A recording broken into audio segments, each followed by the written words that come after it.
Saludamos al biólogo Tarcisio Granizo. Él es el director del World Wide Fund de Ecuador, fue ministro del Ambiente.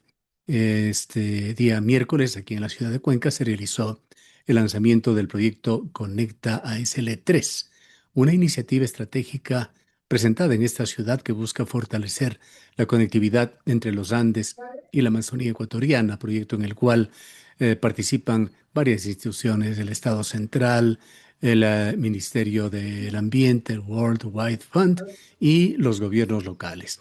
Quisiéramos conocer mayores detalles, biólogo Granizo, sobre este interesantísimo proyecto. Bueno, en primer lugar, un saludo a los oyentes de Radio Antena y a usted, Gustavo, por la oportunidad. En efecto, este es un proyecto de este mecanismo de conservación que se llaman los corredores de conectividad. ¿Qué significa eso? Significa que tenemos un sistema nacional de áreas protegidas, son los parques nacionales, las reservas, etcétera, pero muchas veces no hay conectividad, no hay conexión entre estas áreas protegidas. Entonces, lo que busca este proyecto es fortalecer los corredores de conectividad que ya han sido creados por el Estado ecuatoriano, o más bien dicho, reconocidos y oficializados por el Estado ecuatoriano. El Ecuador es uno de los pocos países que reconoce a los corredores de conectividad, a estos espacios entre áreas protegidas, como áreas especiales de manejo. Y para nosotros es muy importante que lo que ya se ha hecho, la creación de dos corredores en esta zona, que son el corredor Llaganat-Sangay y el corredor Sangay-Podocarpus, se fortalezcan y puedan, digamos, ser y ser utilizados para lo que fueron creados, ¿sí? Para que haya esta conectividad entre áreas con las comunidades locales, etcétera, ¿no? Eso es En cuanto el a foco. territorios, estos dos proyectos en particular, ¿qué área implican? Bueno, esto va desde el Parque Nacional Sangay, en realidad desde el Parque Nacional Yanganates, en las provincias de Tungurahua, Pastaza, Morona, y se extiende hacia el sur hasta el Parque Nacional Podocarpus. Eso es más o menos más de 1 millón de hectáreas, de las cuales más del 50% están en áreas protegidas y el otro 40 y pico por ciento son áreas que están fuera del Sistema Nacional de Áreas Protegidas. ¿Cómo se fortalece la conectividad? ¿Cómo se lleva esto a la práctica? Eso es una pregunta muy interesante y es el centro y el foco de este proyecto. Es decir, ¿cómo se garantiza que haya esa conectividad? Es algo que ya hemos hecho en el corredor Llaganat-Sangay y es trabajar con los productores locales, porque un corredor no significa no tocar, no hacer, no producir, es al contrario, significa producir más y mejor con un sentido de respeto a la naturaleza, con un sentido de hacer las cosas de manera sostenible. Y eso es lo que ya estamos haciendo en el corredor Yanganat-Sangay con la gente local, aumentando o mejorando la productividad agrícola y ganadera, y mejorando también las actividades de turismo, mejorando otras actividades productivas, para que realmente estas actividades productivas sean amigables con el entorno. Y eso es lo que queremos hacer en el corredor que va desde el Sangay hasta el Podocarpo, que ya El se ha venido tema, trabajando. Ya se ha el venido tema de la, trabajando, pero lo vamos a fortalecer. el tema de la frontera agrícola, el tema de la minería, son más bien temas preocupantes. ¿Cómo se los integra para que además de esta conectividad no se quede en el papel, sino que sea efectiva frente al potencial avance de las dos actividades mencionadas? Bueno, son dos hechos bastante diferentes, ¿no? El Ujú. tema de la apertura digamos, de la frontera agropecuaria se trata de una forma en la cual se aumente la producción de las actuales tierras agrícolas y ganaderas y no haya necesidad de abrir nuevas áreas, porque la producción es mejor, está mejor, es mejorada, tanto en agricultura como en ganadería. Y eso, como les digo, lo podemos ver en el corredor Llaganat-Sangay con mucha claridad. El tema minero es más complejo. El tema minero, nosotros partimos del hecho de que tenemos que vivir una economía de transición. Habíamos recogido digamos, ¿recuerdan ustedes lo que se hablaba de una transición ecológica en el país? Por eso el ministerio se llamaba de Ambiente y Transición Ecológica. en el sentido de que es necesario ir hacia una economía postpetrolera y postminera en el tiempo, ¿no es cierto? Nosotros creemos que la única forma de lograr un país sostenible es si poco a poco, en el transcurso de los próximos años, vamos cambiando esa economía dependiente de los no renovables hacia una bioeconomía, una economía más afín con el medio ambiente. ¿Cómo se consolida? ¿De qué manera práctica encajan esos esfuerzos tripartitos que se hacen entre el Estado ecuatoriano, sus instituciones, el World Wide Fund y los gobiernos locales? Bueno, eso es el centro también de la intervención y de la metodología de trabajo, ¿no? Es juntar a todos, sentarnos todos en una mesa, todos los involucrados, y no solo los ONGs y los organismos digamos, las agencias de gobierno y los gobiernos autónomos centralizados, sino también las comunidades locales, que son el centro de todo esto, y empezar a discutir cuál es el modelo de desarrollo que queremos en un corredor de conectividad. Y ese modelo de desarrollo tiene que ser un modelo que garantice una buena productividad, que garantice seguridad alimentaria, que garantice que la gente siga produciendo, pero sin afectar el medio ambiente. Por ejemplo, cambiando prácticas agrícolas, en prácticas agrícolas el uso de pesticidas que están prohibidas en muchos sitios, utilizando tal como lo hacemos en el corredor Llaganat Sangay, los llamados bioles o abonos naturales que salen de la misma manejo de los residuos, mejorando las prácticas de cultivo para que no haya monocultivos que atraen a las plagas, sino más bien cultivos mixtos en chacras, en sistemas agrosilvopastoriles, que es decir, sistemas en donde se combine la agricultura, la producción de bosques y la ganadería, a fin de evitar las plagas, para evitar el uso de pesticidas y más bien usar esos pesticidas o plaguicidas naturales, que también son necesarios. Se logra organizando a las poblaciones locales, accediendo, ver cómo pueden acceder a créditos para mejorar la productividad. Se logra capacitando al personal de las comunidades locales en cómo tratar al turista en aquellas actividades que son de índole turística, abriendo nuevos frentes turísticos. Hay muchas cosas que mostrar en estos paisajes que son maravillosas y que no están debidamente explotadas, trabajando con los mercados tanto agrícolas, ganaderos, como también los mercados de turismo, para que venga la gente a visitar estas maravillas que tenemos por aquí. ¿Se integra de alguna manera un cuarto actor muy importante dentro del país del sector privado? Dentro de esta, en alguna medida ingresan alianzas público-privadas. Definitivamente tiene que estar el sector privado, que es el que mueve la economía muchas veces en las zonas, ¿no? Y privado no me refiero necesariamente a grandes emprendimientos. Hablamos de privados también con los pequeños y medianos. Y el caso concreto del corredor Llaganat-Sangay es que vemos, por ejemplo, una serie de finqueros que ahora hacen turismo y que se han organizado en una asociación de turismo comunitario del corredor Llaganat-Sangay, y que se ayudan mutuamente para que el turismo tenga estos circuitos que visitan una, otra finca, viendo cada finca tiene su particularidad.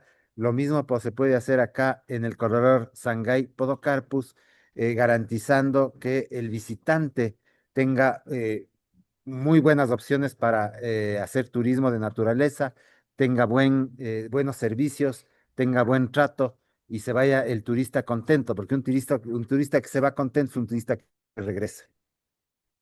¿Qué complejidad implica sentar en la misma mesa sector público, sector privado, sector público también Así un es. tanto diferente, más allá del gobierno central? Me refiero a los GATS e iniciativas privadas. Una de las fórmulas del éxito es cuando, por ejemplo, los gobiernos autónomos centralizados están subidos en esta camioneta. Y es lo que sucedió. De nuevo, le pongo como ejemplo y le pondré siempre como ejemplo al corredor Llaganat-Sangay, en donde, por ejemplo, el expediente que presentaron para la conformación del corredor no lo presentaron las ONGs, lo presentaron los tres prefectos de las tres provincias involucradas. Tungurahua, Pastaza y Morona. Y quienes están beneficiando e impulsando el turismo son las alcaldías, por ejemplo, de la ciudad de Baños y de otras ciudades del corredor. Lo mismo se puede hacer acá. Claro, la escala es mucho mayor. Estamos hablando de un corredor mucho más grande que el corredor Llaganat-Sangay, pero en donde ya ha habido un trabajo previo de organizaciones como Naturaleza y Cultura Internacional y otras, en donde ya se ha avanzado bastante en este aspecto. Lo que se quiere es consolidar eso, ampliarlo y ojalá que todo el corredor sea este nuevo modelo de desarrollo que queremos para esta zona. ¿Llegan a convertirse estos proyectos más en una inversión que en un gasto? Claro, definitivamente es una inversión, porque sabemos que si invertimos, por ejemplo, en mejorar la capacidad turística de la zona, ahora que hay tanta crisis de seguridad en el país, el turista nacional y extranjero buscan nuevos destinos seguros y lo que podemos es ofrecer maravillas como las que hay tanto en las zonas de sierra como en la estribación oriental de la cordillera en toda desde el Yanganatza hasta el Podocarpus, las maravillas que existen y podemos garantizar seguridad y podemos garantizar que el turista termine satisfecho de ver lo que hay en estas zonas, ¿no? Fauna, flora, paisajes, ríos, cascadas, etcétera. Hoy nos encontramos justamente en Ecuador en un punto coyuntural bastante complejo. El World Wide Fund trabaja estrechamente con gobiernos locales. Ante las reformas al COTAD que van a limitar el gasto corriente por parte de consejos provinciales, municipios, ¿cómo va a afectar esto a la capacidad de los GAD para mantener adecuadamente las áreas de conservación y uso sostenible, los ACUS, que son pieza clave del proyecto Conecta? Es un desafío sin duda para el país, para los GATS, para todos nosotros, el ver cómo se va a administrar los recursos con estos cambios en la ley. Esperamos que haya la voluntad política de rever esta situación, de ver cómo se puede manejar, porque si lo que se quiere es hacer más eficiente el gasto público, hay otras formas de hacerlo, ¿no? Más que nada, lo que queremos es que realmente los gobiernos autónomos centralizados lideren estas propuestas, estas iniciativas mediante las cuales el modelo de desarrollo cambia hacia un modelo más sostenible y para eso se necesita recursos y para eso se necesita personal y para eso se necesita equipos, equipamiento, vehículos, etcétera que lamentablemente por el momento los recursos son escasos. Incluso en el mismo Ministerio del Ambiente, me contaban aquí los guardaparques que muchos tienen muchas dificultades para, por ejemplo, dar mantenimiento a sus vehículos, dar mantenimiento a los sitios de visita, etcétera. Entonces, hay que ver cómo se va a organizar el Estado central y los gobiernos autónomos centralizados para que estos y estas inversiones, que no son gastos, son inversiones, puedan llevarse a cabo de la mejor manera sin afectar precisamente lo que queremos lograr, que es un desarrollo sostenible para el país. Hay otro tema, hablando de temas coyunturales que preocupan muchísimo al país, esta ley que está en sus puntos finales para impulsar proyectos eléctricos y mineros en el país, relajando de alguna manera las normas sobre este proyecto, sobre todo los controles ambientales. Eso es lo que se ha sugerido a través de los diversos cambios que propone esta ley. Aquí en la provincia de La Suay hay una fuerte tensión por los proyectos mineros, un celo por mantener esa fuente de agua que alimenta los ríos de esta ciudad, el macizo del Cajas. Quisiera preguntarle a usted cuál es la postura técnica del World Wide Fund sobre la compatibilidad de la minería metálica a gran escala en zonas de recarga hídrica que conectan ecosistemas tan frágiles. Hay una cifra que es realmente alarmante. 46.000 hectáreas del cantón Cuenca están asignadas, concesionadas para proyectos mineros. Nosotros hemos sido muy enfáticos en decir que es necesario esta transición ecológica hacia un modelo post-extractivista, post-petrolero, post-minero, que no se lo puede hacer de un día para otro, estamos de acuerdo, que es necesario entender que hay lugares en donde se puede hacer minería y otros en donde no se debe hacer minería, precisamente en sitios de recarga hídrica, en sitios que son sensibles por varias razones. Por ejemplo, son eh, eh, digamos, son estratégicos para mantener la biodiversidad o son sitios que tienen una significación religiosa, mitológica para los pueblos y nacionalidades, etcétera. Yo creo que es necesario que el Estado se siente seriamente a determinar aquellas áreas de exclusión minera en donde estarían, por ejemplo, todas estas que mencionamos, que son estas áreas, sobre todo las de recarga hídrica. Yo creo que hay un error ahí en la interpretación, en cómo se quiere hacer la ley, porque no se puede borrar de un plumazo el hecho de no hacer estudios de impacto ambiental, que se parte de un principio. Cualquier actividad humana genera un impacto. Ese impacto tiene que ser mitigado a través de un estudio. Si el estudio determina cuál es el impacto y cuál es el plan de mitigación que tiene que haber para que ese impacto no sea dañino al Que entorno además, y al ser que humano. además en este tipo de proyectos tienen que ser escalonados. Una cosa es la prospección, otra es la Exactamente, explotación y todos porque los pasos intermedios. cada uno de los pasos tiene sus propios impactos ambientales. Entonces nos parece un error que se quiera unificar los permisos en uno solo. Nos parece un error que no se hagan estudios serios de impacto ambiental, sobre todo en áreas sensibles a la biodiversidad y al agua. Nos parece un error, y lo hemos dicho públicamente, que se quiera evitar temas como los estudios de impacto ambiental, los planes de manejo ambiental deberían ser hechos con la rigurosidad más grande, porque estamos hablando de un país megadiverso, uno de los 17 países megadiversos del mundo, en donde la biodiversidad es también un recurso estratégico según lo que dice la Constitución. Entonces estamos priorizando un recurso estratégico como es la minería del petróleo versus otro recurso estratégico que es la biodiversidad, y eso no puede ser. Entonces, lo que hacemos es un llamado a a las autoridades para que revisen el texto de esta ley y, digamos, salga una ley que realmente garantice estudios de impacto ambiental y garantice planes de manejo ambiental y garantice que el impacto ambiental de las actividades humanas no sea perjudicial para la naturaleza y las personas. ¿Qué percepciones, qué visiones ha tenido el World Wide Fund con esa relación cercana que mantiene obligada y necesariamente con el Ministerio del Ambiente por los cambios que se han dado? Esa reciente reorganización que aún no llegamos a entenderla, en el cual el gabinete de Daniel Noboa cambió y fue el Ministerio del Ambiente absorbido por el Ministerio de Energía.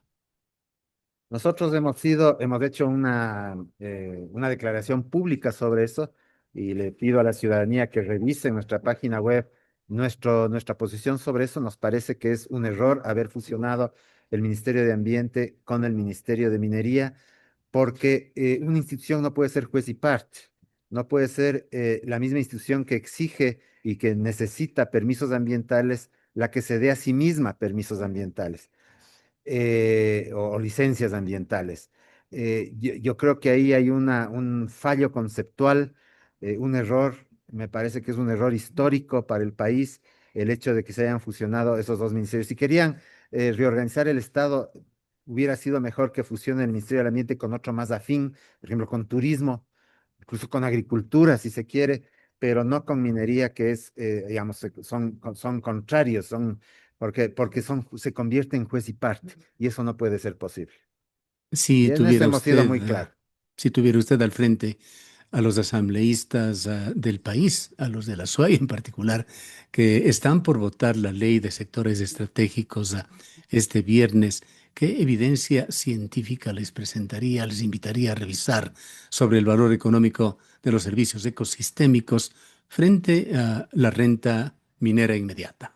Hay miles de estudios científicos que demuestran que la naturaleza puede generar tantos o más ingresos que lo que genera el petróleo y la minería. El tema es que son ingresos que si es que no se toman las decisiones a tiempo, pueden venir en mediano y largo plazo, no en el corto plazo. Y lamentablemente estamos acostumbrados a una planificación de corto plazo, cortoplacista, que lo que busca es una ganancia rápida y no una ganancia en el mediano y largo plazo, que es posible, que es factible y que es necesario para el país. Así que yo lo que les diría es que lean un poquito los numerosos estudios científicos y sobre todo en un país como el Ecuador, que es mega diverso y que podría aprovechar los recursos de la biodiversidad, no solo para turismo, sino también en biotecnología, en economías circulares que generen valor agregado, etcétera. Es decir, hay que leer un poco más, hay que enterarse un poco más y sobre todo hay que pensar no en 5 años, en 4 años, en 3 años, hay que pensar en 25, en 30, en 50 años, qué va a ser este país entonces y qué va a ser, cuál va a ser el país que le dejemos a nuestros hijos, hijas, nietos, nietas. El personal técnico ambiental de los parques de las áreas protegidas del país está integrado también por guardaparques municipales, quien va a quedar a cargo en el territorio para gestionar, en el caso del proyecto que estamos hablando, 500.000, 1 millón de hectáreas, una vez que el financiamiento del World Wide Fund termine. ¿Qué futuro tienen estos proyectos en el mediano y largo plazo cuando eventualmente queden bajo el manejo y control de los GATS? Recordemos que el manejo de las áreas protegidas está a cargo del Estado central, el manejo de las ACUS, por ejemplo, está a cargo de los gobiernos autónomos centralizados. Eso no va a cambiar con el proyecto, eso sigue, esa es la contrapartida que pone el Estado ecuatoriano, entendiendo al Estado central y al Estado de los gobiernos autónomos centralizados. La contrapartida que ponen el gobierno para este tipo de proyectos es precisamente ese, es decir, que se garantice que los gastos o los costos o las inversiones del Estado en las áreas protegidas se mantengan con o sin proyecto. Y digamos, lo que nosotros estamos también buscando como WWF es mecanismos financieros que le ayuden al Estado a mantener sus compromisos, porque recordemos que no puede el sistema de áreas protegidas pasar a manos privadas por constitución y por las leyes. El sistema de áreas protegidas es responsabilidad del Estado y del Estado central principalmente y eso no puede quitarse del Estado central, no puede quitarse esa responsabilidad. Entonces, esa corresponsabilidad del Estado en mantener el personal de las áreas protegidas se mantiene y esperamos que eso no cambie. Y en lo que se ve hasta el día de hoy, antes de los inminentes cambios que vendrán, ¿cómo evalúa usted la capacidad administrativa del Estado para vigilar estas áreas? Bueno, yo creo que está muy debilitada, definitivamente está muy debilitada esa capacidad. Yo creo que hay que fortalecer al Ministerio del Ambiente, especialmente al personal que está a cargo de las áreas protegidas, particularmente a los guardaparques, contratar más guardaparques, dotarles de equipamiento, dotarles de vehículos, de lanchas, de todo lo que se necesita para hacer el adecuado control y vigilancia que necesita el 20% del territorio nacional que está dentro del Sistema Nacional de Áreas Protegidas. Es decir, es el 20% del territorio nacional que es o parque nacional o reserva biológica, o reserva ecológica, etcétera. Y para eso se necesita personal. Actualmente creo que hay un guardaparque por cada 40.000 hectáreas, lo cual es una barbaridad. Es decir, no puede una persona controlar y mantener vigilancia sobre 40.000 hectáreas. Así es que lo que pedimos al Estado ecuatoriano es que fortalezca al Sistema Nacional de Áreas Protegidas. Lo que pedimos a la cooperación internacional es también apoyo para eso. Y lo que estamos buscando son mecanismos financieros que ayuden a eso. Por ejemplo, hay mecanismos financieros que son fondos de fideicomiso, por ejemplo. Un gran fondo de fideicomiso, como el que está ocurriendo en Galápagos con el canje de deuda.